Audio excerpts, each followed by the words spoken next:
So last time you were on, you made the point that gold miners were deeply undervalued relative to gold. Now, that was a year ago, but you said that analysts were using kind of unrealistically low gold prices assumptions. Since then, obviously, a lot of miners have re-rated a lot higher.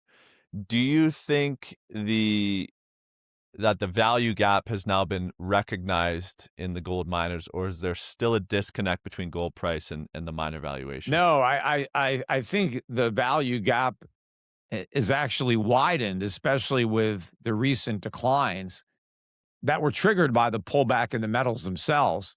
But the price pullbacks that we've seen are really irrelevant to the long-term profitability of these companies because these pullbacks are temporary. The trend of higher gold prices and higher silver prices are still in place. And $120 isn't going to be the high for silver. $600 isn't going to be the high for gold. We're going much higher. And these gold stocks are still priced for silver and gold prices that are much lower than where we are now, even after the pullback. Well, yeah, so I had Rick Rule on a week or two ago, and he was talking about the 1970s. A lot of references to the 1970s with the guests we've had on lately. And he said, gold went from, I can't remember, it was like $30 to 100 and then 200.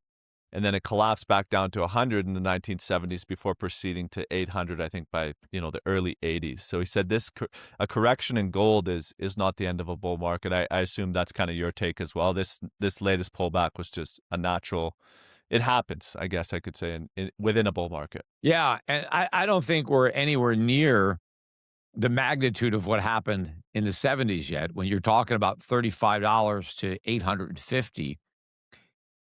This really, gold traded in a range, and the breakout really occurred when we got above 2,000 in 2024. So since the breakout, the price of gold has more than doubled, but hasn't even tripled, where, during the 1980s, gold went up more like 20x. Yeah. So we got a long way to go, I think, before a substantial pullback is really in order.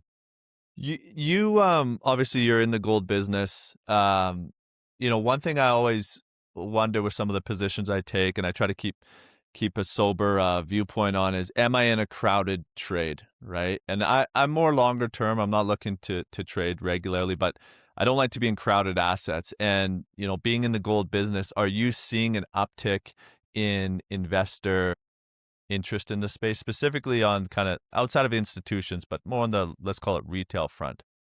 Yeah, we only saw a real uptick very recently, where we got a lot more inquiries and buys in the last week or two.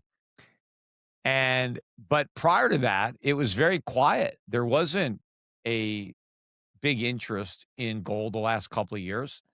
In fact, there was less interest than in prior years. So we had this big move from 2,000 to 4,000 with business being relatively slow. It didn't really pick up until, we got above 5,000, until silver started making these big moves. So, that may have been a very short-term indicator of, like a top that we got, like a correction was coming. But if you're in gold and silver, you're not in a crowded trade. There's hardly anybody else there. I mean, if you took random surveys of people on the street, hardly anybody owns gold and silver. I mean, other than like jewelry, stuff like that. But they haven't gone out and bought any as a store of value, as an investment. The crowded trades are like AI, right? Everybody in the stock market's got AI exposure, or crypto. I mean, Bitcoin is as crowded as you could be, right? I mean, you go to a Bitcoin conference. I've been to several now in the last year, and these things are enormous. Some people are there. And so that's where you need to be worried. And, as we're talking, Bitcoin is breaking down. It's below 67,000. So it's actually, $2,000 below the 2021 high, which is pretty significant, because I don't know if Bitcoin has done that before, where it's made a big high and then gone on to make new highs, but then gone back and gone below the prior high. I don't know if that's happened yet. But the air is really coming out of this bubble, and there's a big crowd in there that needs to get out. Let's jump into that. You've taken a lot of heat over the